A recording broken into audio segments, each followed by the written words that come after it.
Pumoy. Ôi. Tuần trước mà chuan hey Pumoy hi Pumoy làm tip khoa anh chuanin i Maria khanin kan lo se to anga sam luk hai ya khanin cross phun kha ki le hal chiat khani khami chung chang kha kan se to hlomanga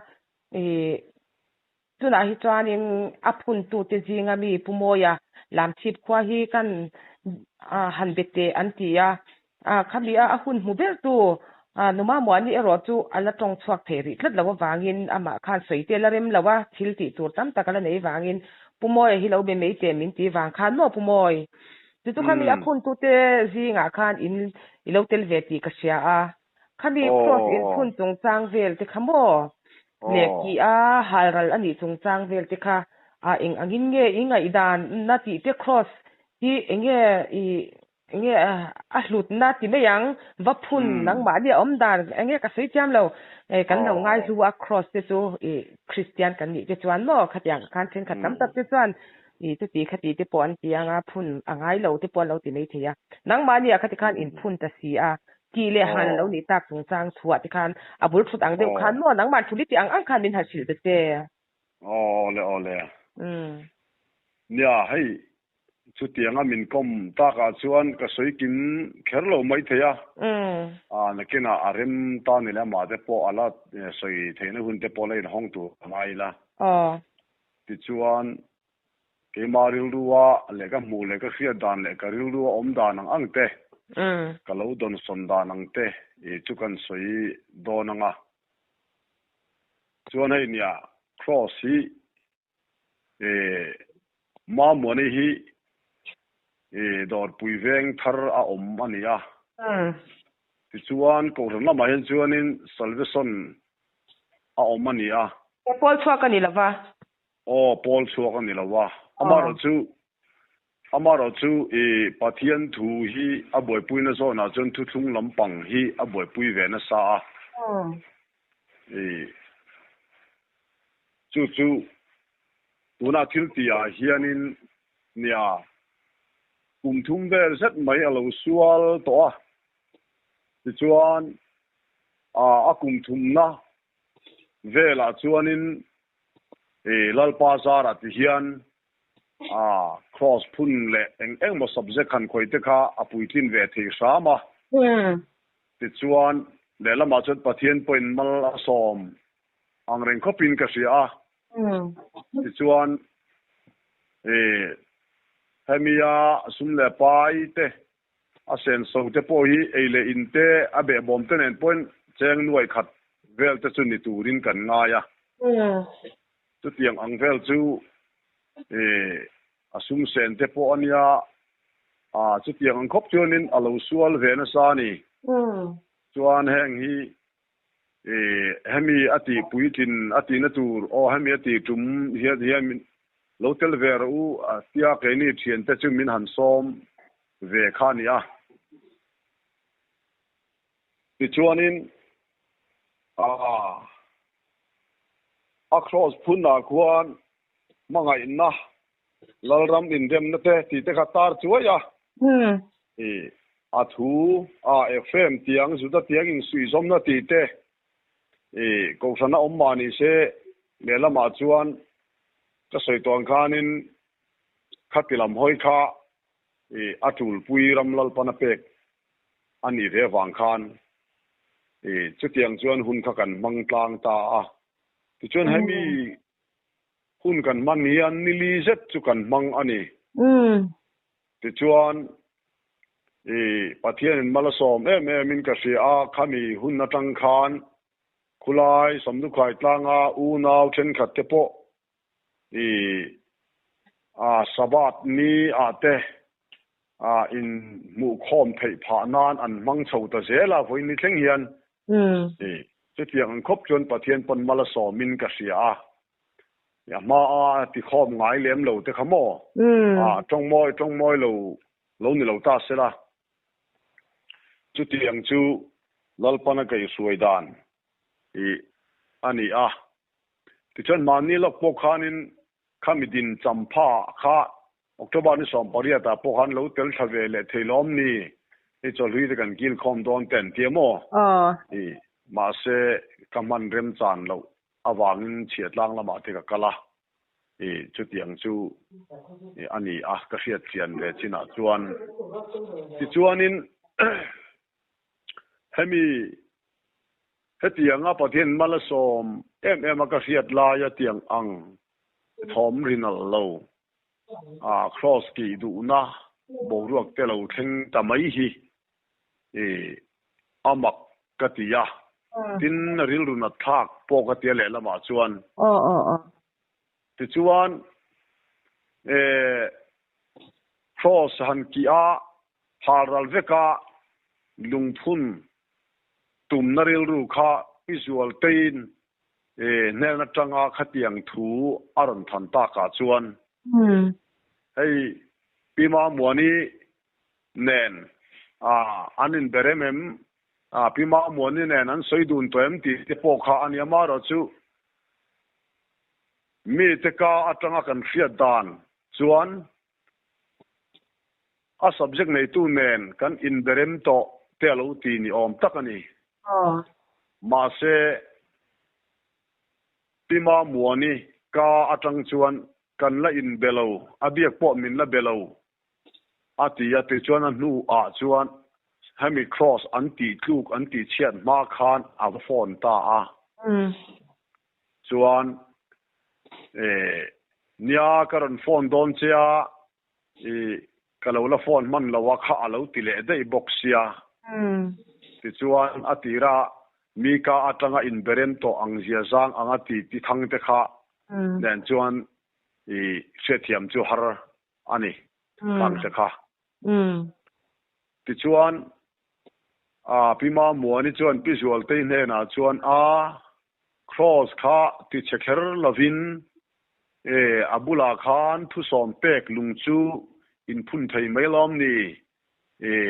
te po anin tia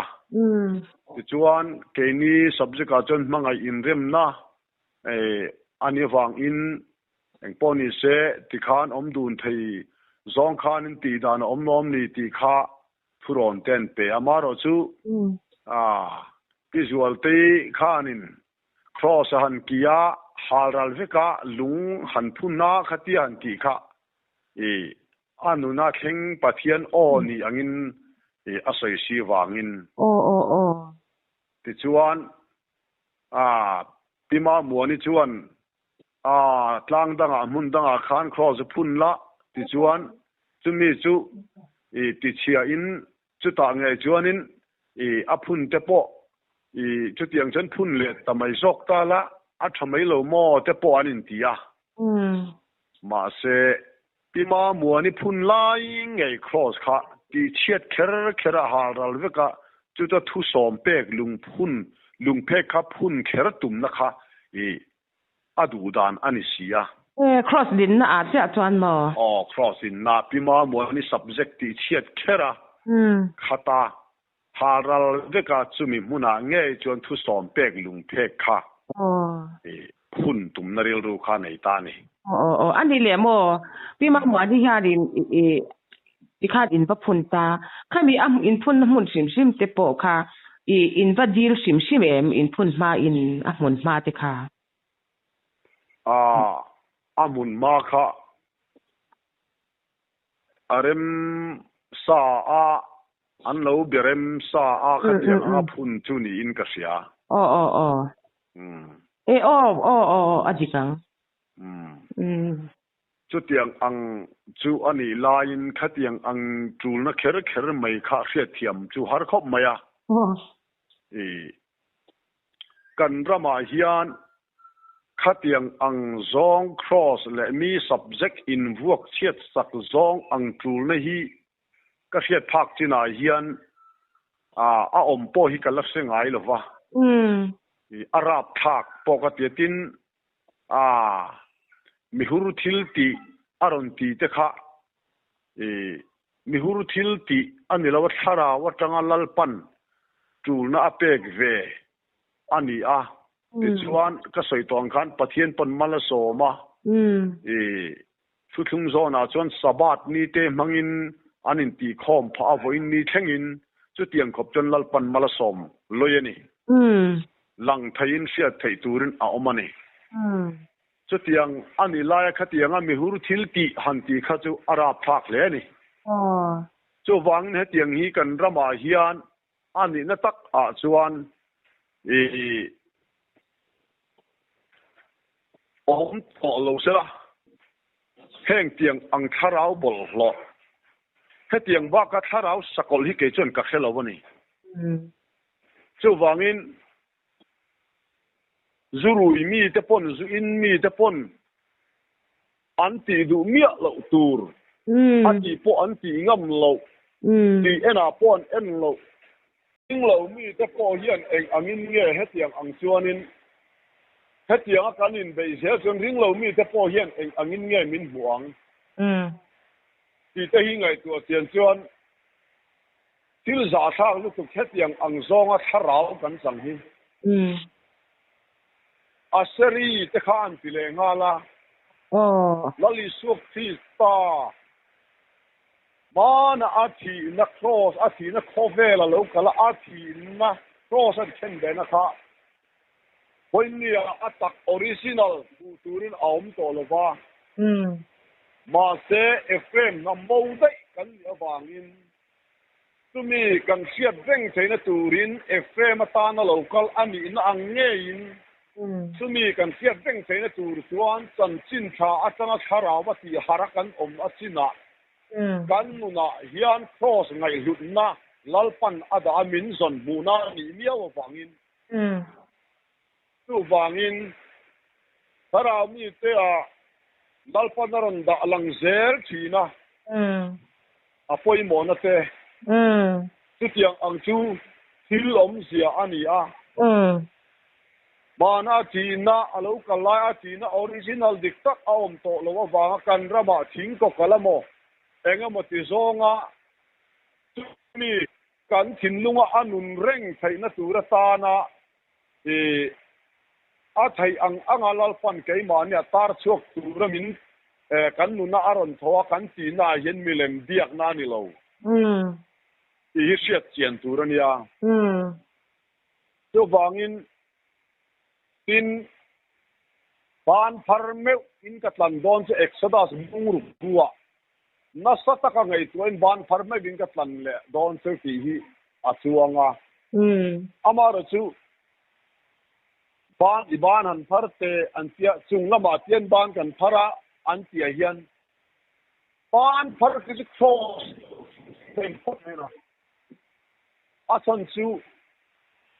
ban phar to cross ani fat lo awangin pathian thuwa cross khani fat mai ni lali su Christa cross ani chum hot mai na chumi ni wang puanin thil hi kan man pu lo manga o katia ke maril ruwa chon mo do ba pathian thu hi enga mo maksak tak mai bu te don te kan tum china heng hianin kong lo wa yen min suai fo chin mi tam tak chu do ba tu na po kha cross kha asari anilo tu wangin lali suwa athi na le tho le na dei man ni awa cross an ken be na tu original kanti zuda terama alo kalaya an ken be na kha mu tur aom tolo wangin khang ang original kha aom tolo wangin ke ni fm namtlan bo chanchin tha ati hara oma hian chumi chanchin tha min pek na tak cross calvary achu kan nuna hian tharau thiang limin achoi moi chin chu wangin chu cái mà nia anun reng theina turin lang thei lama khang khati alo tu china chunga wang chu crossi lalpan mi te ne na tun chuana te lo pechin ani zo i cái mà chuana fia dan ani ti chuan ya asari han ti khan ama moi Paul chuak ani lo awang hian khatiang thosan kamalai am cha azuk me bel tamai mani kangai tua amar asu Paul chuak ani lo awanga khati zonga kan in tidon ani chuan ama athawan ka cham sim wang ni lovin le kan lo tel ve wang sim po ni lovin pastor chonate zol nei sai khu mate chong khu pate tar oyate le midang dang po hi Paul chuak lo an tam mai tu na khang ho ngat pe ka kan ram zol nei lian bi ka kan ngai pe chu Paul chuak pakhat ma nom lo amaro chu zoram hun tong tur peram pathian na min bo saidan namte labin lo suai dan kal mang te kan mahun le om to le lo om tura chan chin te pathian in alo pek ve na zona khan tu chung mi te pe chon kan buai puye ne mani an ma ni thu le la kha kan lo ngai chang voin theng hian sui du kar lan yan cho wangin til hi kan thir dan de po hi kan thir sual do mem o hi tu chung mi te po hi kan in en chian ngai cho wangin khat yang khan cross kha ki thu kera ti mo ni subject kha ti chiat kera ral veka chu ta thu som pek lung an phun don ta an tum dan chuan amaro chu an han kitan han hal chian an hal rala lung kha an han phun turin motorin han phuru chauta atla kha na lon theile ta silo ni turani chu ti vel chu an din mun ani ome chu lung tu phun la bin la om ti na ni mo nia lung po chu ba phun tura kha an phun le tabik si lo ni chu chu tiang vel chu kan ni te en nuaya ti chuan cross khazia mai lom po ti se kan soi tong khan sacrament te po ke silrong bol te po hei tu thung mi te phei chuan lalpan ka tong min lo ngai thiam se sabat hawa phei chuan kal hen ku te mo an lamang nok ani ti chuan kan lamang chho zela chung ang kal hen ku te kan mang ani chuan cross kha tai chi kha ni lo reng tin ke silrong bol te po he ta sakram te po khan isuan athi ma ti tura cross ya pathian ram atak akhenna tur afam kim lo lang tur zekhel na kha athi ma pon ke silrong bol khang sakram men te chang te khatiang ang te kuain te khatiang ang zong te zia lo kwe ni zong kha cross atak aron lan chu ria ti chu thì bảo lúa po lâu thì sẽ làm châu mình sẽ chẳng nan thì thu bê căn mua nè chú tí nè chuan áp vào căn mua thế tổ lâu á chú tất mấy chú áp bôi mua em mà chú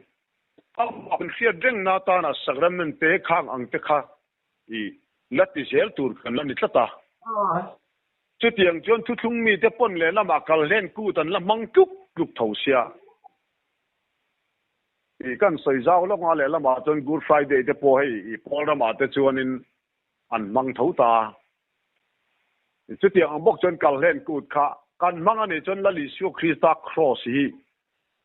soi sa chi hi kan ni lo reng ti kha pathian thu om zia akal manga chon mo ani ta ni chu ba ka baptisma te kan la in nim ni phei chon mo baptisma le lalisio cross athi na kha ator na khen be na cross ile sacrament kan ti te khang zong zong baptism kan ti zong zong bom kha to ken som chi lo chu kan pathian thu kal mang ani chu wangin nima se then khatin baptism te online ning line cross te chu an sui sabok siamo khatiang vel duang kan ni ta chu wang kan pathian tu hi kan kalpui dan te hi ngai tu chian tham om khop ani chu wangin zia cross kha zia mai an ti ni chon lung phun po kha zia mai thobani ti chuan abrai bungria te kan chiarin Israel te na thuthung thar ka sia muna chuan ati kan chiar chuan an thin lunga ka zia ka anril ruwa ka dan ka thu pek te an thin lunga ka zia ka ngati lai zong zong a khan chuan lung phek lamalang to lo Israel te ro puina tu Israel te na thuthung thar oinia zentel te ni akin kan ti ne to laya Israel te na thuthung thar nun pathian thua chon lung phek lama tar chua vu lampo ni chuang lo thin lung phek zoka in ziak tur khani to zoka wangin tin chu asari chu khang ang cross kha asari lama ni lova keima ni nun zoka asari milen biang na du'a na te ising na te sui chia cha na te sual ten om tak thin lung hi ki dar vek zok tur ania chu wangin anilo lam zong kanin bei chuan kanin vothu pheng phung mai sin tro chu wangin asia lama chuan lungpo sang som po phun ma se kan thin lung lama fel chuan si lo chuan eng ma ni chuang lo ni chu chu wangin apoi ka ti ha tiang zong kan rama hian tiang zong tharau bol lo heng ba ka tharau sakol hi om po ka ring le to ngai lo chu wangin tiang ang hi chu a khiat po kan la khiat ngai lo a om po hi om le to lo se ka du ni cross te hi chu kan lo Christian ke ni mi zo ra ba gat thei chuan hey khotin deuh thua tong tai tlang kan nei ta chunga te kan phun nuwa ta pi ming te na soi kha ram ria om ti po cross hi lo phun ze ro kan in za sakania ati khamo do ti po la thleng thei nya cross an mu chuan ati kha han te khamin ti thua ka cross kha chu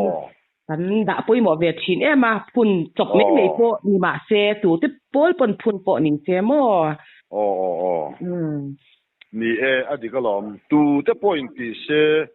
bol chu kan ni mo ko sana om an ni mo po ni se la lalpan abang ani chon amang ani mai chu wangin kanin za sak ngoi tur ani ti chuan thu som pek le cross te hi soi chen phe tan tu ma kan rama hian a hing chim tu kan ram speaker pastor ko san pol chu ka de po an yang chu thena chun kha tu na po cross ki a to pa thu som pek phun zok tu me te kan han nei ni chu mo cross le kha mi lung thu som pek kha bi kha om dun thei lo ti na kha ni ta mo nia an ti da na om dun thei lo ang khan an ron ti lang ti na ne mo poi kho pa ni pathian thon hu fu lo chiang le ani chon chin tha ma tha bung som khai sorry chon chin tha ma tha bung nga chang som pasari thuwa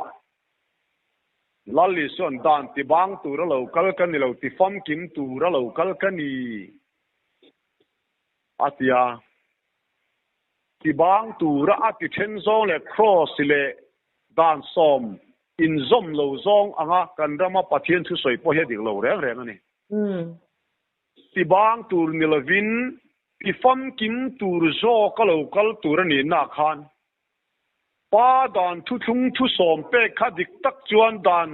khap thu som pek nuaya dana dan cher chuang om zong zong te a fam kim lo lutuk awang zokin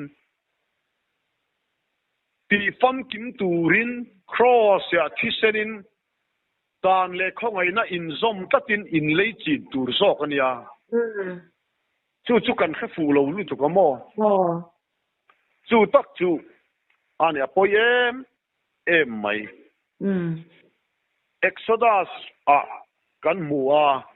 bung som ni le pali sang ria thua kan mua ti chuan kan soi du le lok lai chu Mosian dan som a han pek lai a han mop dan som a han lak lai khan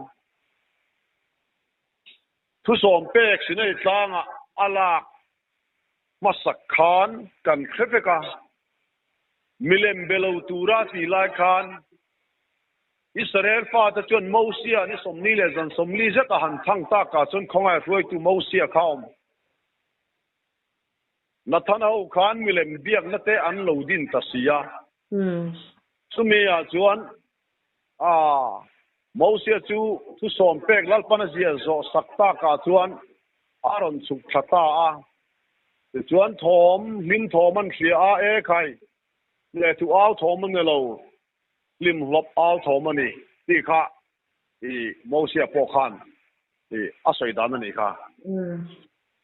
chu ta chuan an juk theng tha chu sebong no le man lo in thoi vut men nom chen na ting reng tenen Mosia ting dim chuan thu som pek kha a pe ke ta a the chon Israel mi te tam takin an thi pha ta reng ani chon toy zong soi tai la anu loka Exodus bung som ni le pali chang ria tuwa mana lung pek a thu ziak ilak lung pek iti ke tak kha ron king le la angkhar king le la local le la I kalausia sak leng che ti kha pathianin asia tirtani sume ahan kal le voin ni ahan lak na chuan thu som pek so kha ani to lova thu som pek an lo bo chiat le a an ti sual pal le in thongai na chandam an nei theina tu hin ran thisen in thoi nakha zekhel nakha I suwa thisen lo lang tur np na zekhel nakha aron petel hal ta thap mai ni akal dun ta thap mai ni ti chuan sual ti tura thongai na nilovin mo tanin suala tia an mani sema an om thei reng ta ka si chuan chumi la ka chuan khongai na chandam an ni theina turin le an mani sual po chu pa mit muwa tlen fai alo ni theina turin thisen thu thung kharan petel ta ni chu tak mai chu lali su Krista alo lang ta a dan ti bang tur local kan ni lo ti fam kim tur local kan ni ati tak lai kha aran lang ta ni thu som pe kan chiarin dan cher chuang tenen pe chuan tu ma kan fel fam kim thei si lova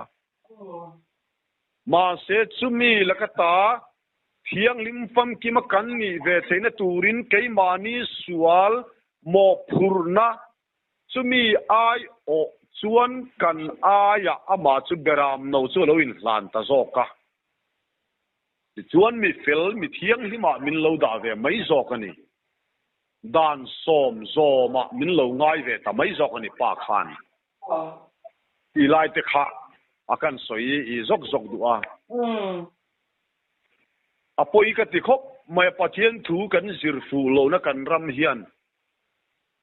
dan le khongai na in then lo tu cross le baptisma te in then lo tur te kal len ku le cross te kal len ku le baptisma te sacrament te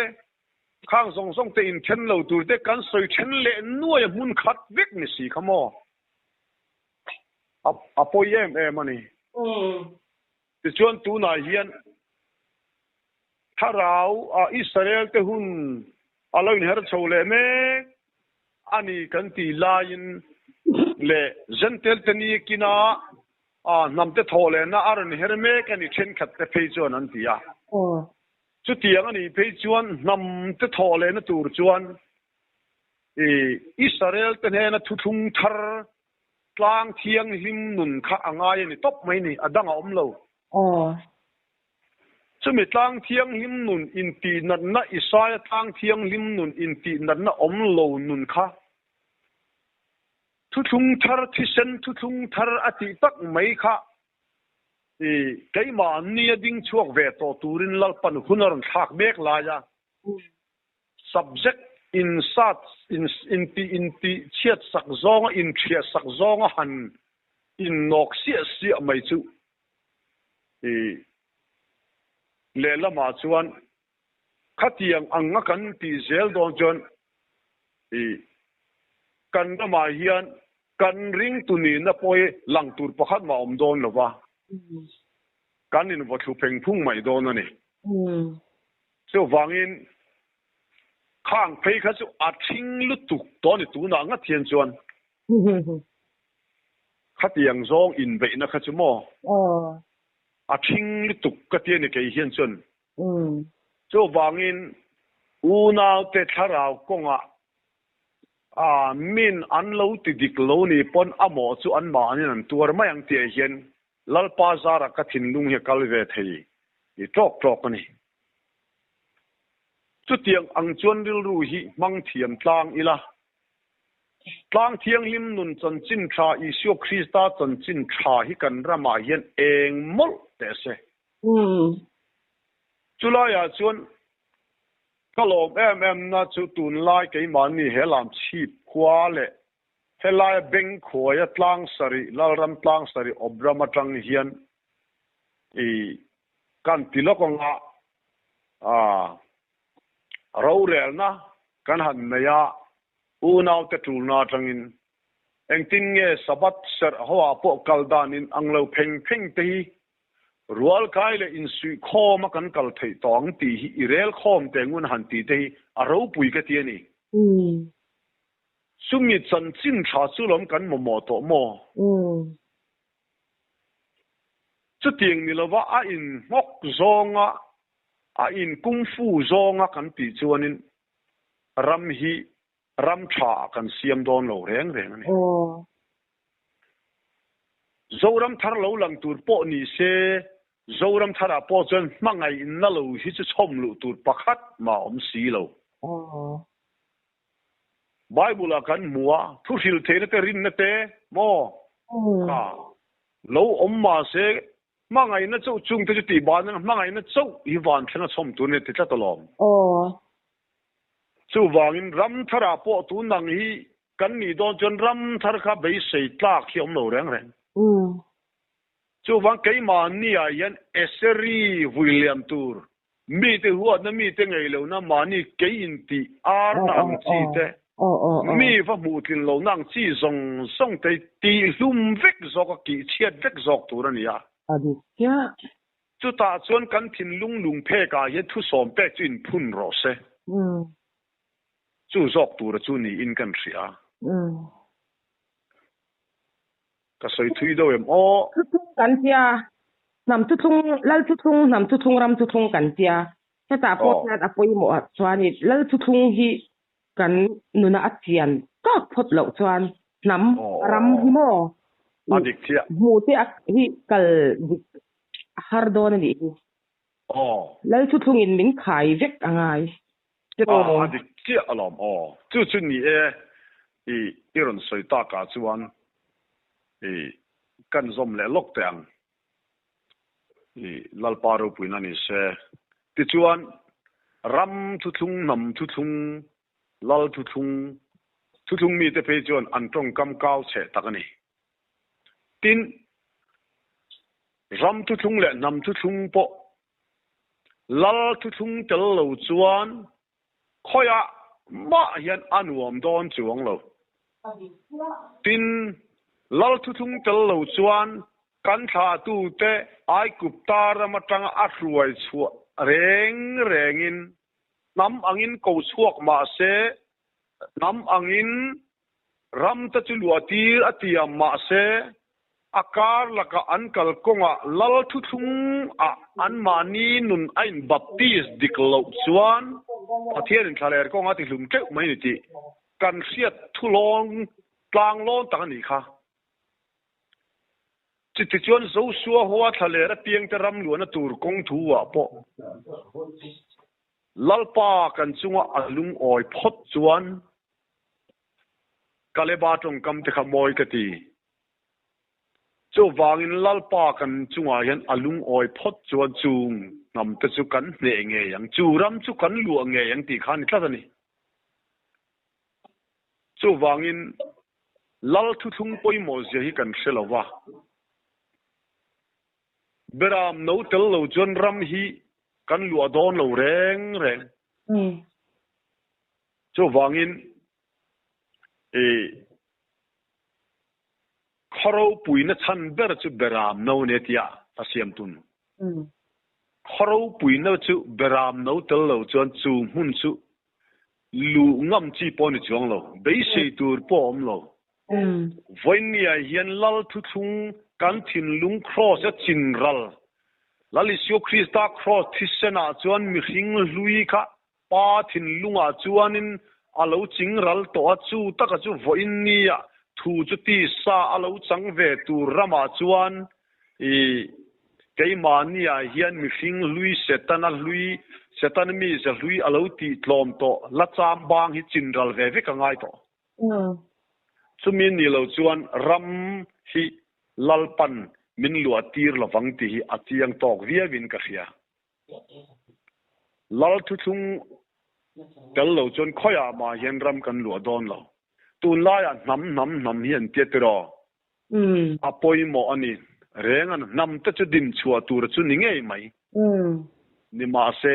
thui kan wan ulaka then ka yang chu ati te nam a kan hara chuan hi kan han tiringota nama khan ala fam kim si lova chu van lal thu thung a tharau lamma ram kan rem dikle si lo chuan mo anuam don chuang reng lo tiro chu wangin tharau lam boruak kan rem diklo chuan ram nam khachu nam ram lo ni ma se ram nuam kan siam don chuang lo ti hi chianga chu wangin chan chin tha la li sio krista chan chin tha mana kan ta na thisen lo far to kha keima ni ya hian aradik angai to zo ko ni ti hi ke kan un om dan ani a chu wangin tu na pon nam ni na ta chon nama ta chon a then ta chu kan har lu tu kolom a har lo ta chu kong dang lo ni te se a har te chu po kan la in fin khom thei lo ni hi mo kan la in do nil nia la kan la in enge chun hliam neng nu ni hi nam tia har ho po yen voine nge poimo kan ti jon kan soi tak ang khan tharau lama kan in do nge tharau lama kan in do pheng phung ta chut eng tin nge nam po chon ram tha kan phur chuang ti te hi karil ruwa ka ngai tu na om dan lalpan keima athu sei ve dan ani a so ban tu na po hian pol chok cheu po kan rang neng nung mai Genesis bung som thum chang som ni le ta som thum le pan ni thuwa kan chiar chuan zakoparan rual chung changa athan chung changa te kan beram te kel te ka arang azeneng nung te aze phau te mo enga tinge zakopan khang kha apua la lo than kher le ti te ka ngai to kan rama hian harau mi te hi harau rama sai chu ma hna chuan ti hian lo soya rorel na in unau te khu zui chin tok hlero annia chuan nang ni hne na kamis eng kim ka in lan ang hian an ni hne na chuan ka in lan ve lo ni atia chu tiang chi chuan kan rama chuan zakoparan rual athana ase phau arang neng nung ang mai hian thara lama point kan rang neng nung mai ni chung zong zong te chu tlang thiang hlim nun ina tuna cha min thui kho mangai to eng tin nge tuna hian hun sari lal ram thara win ze khel na le hun na antar chuaka atar chuak tu mai a hian kan to pang ti lo mani chu wangin atak nun hun sari sai hun sari nilon nun hun sari hian kan lu dikero chuan san chin tha keimani a hian ading chuak ang ram hi dam don ani chu wangin chu ta chon unau in huan ate in ngei lo na te om to don lo gentel tani kin tir kan chak ro puise thu thung mi then khat thei chon mo nia hanti le lokta ka chon tu lai kan khovel din mun te han khir chuan lali su krista a thia thol le a zirti te ne na chon chin thashil tura ti khan khovel zong zong kalula thil siam zong zong chon chin thashil ruwa tia thu pek khan kan soi du lai taka chu ke khovel top thing point in ne na kom se lang ti kha tu lai a hian khovel zen tel khovel ram ro pui te cha top laman pan me ke ni ti kan mua chu ti ni chen hulen khak chho mek dona dia ramlan ma kan lal alan na tur nang le ke alan na tura chuan tlang thiang him nun thu thung thar a hian ke mani in set dikrose amen chu chu poi mo em chumi a chon una in huan na in ngai lo na in do na kha tiang zong zong kha mu tur om don lo chu wang chuan helaya tlang sari bo ro ka po kaldani nang lo thang te tun ma a in ti dana dik lo kan ti dana dik sok kan in ti thin lai zong zong te tiang da a eng tin nge kan kal khoma hrui khat kan vuana kan in pakhat theyang le ti in ro kan han rela lal pan mal min som le in ka ria ti chuan mabak te po kan la nei re ani ti chuan lam chip tlang po ti hian a tu ma kan fela kan sual dik ti lam ne lovin a hanin khom ho lo chang te po kan lo nei ve zau zawa ma se tu na chun lalpan chu rem na chan chin tha kal tlang chuan mun khata te ti hian min shuai khom le ta se la lalpa chu fucking omro se chu taka chu apoi mo ka tia chu wangin lali su krista khowela alo kal lai khan chan chin tha zo na bung som pakha chang som nga le pan ni nga thuma kan muwa aberam te khowela namdang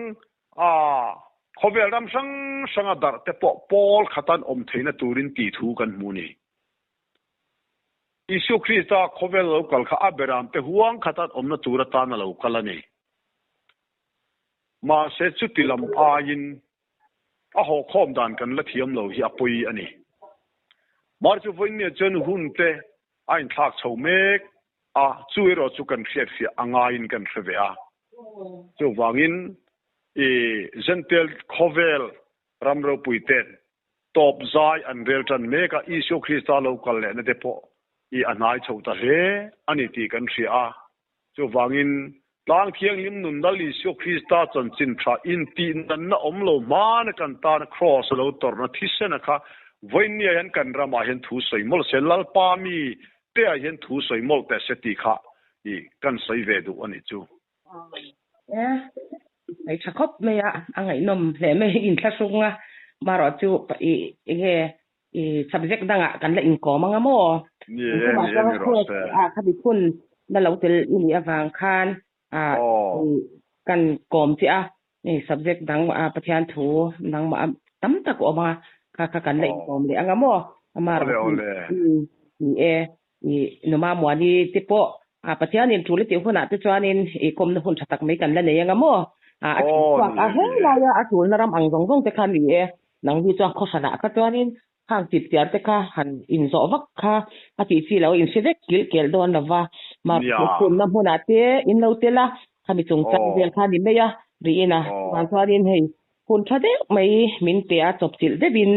ruap te kha sur na sa sia da tin mi te po kha then lai kha chu chu soi te po kha fia lo de va mo ruwa kha ran se me ya nang ma di khwa khan ro chu hei ti jan kan han ti thau je la ni aron fia thauta alom om ka ti a oh hun thode me min te ka wangin ka lom lutuk ole ka lo me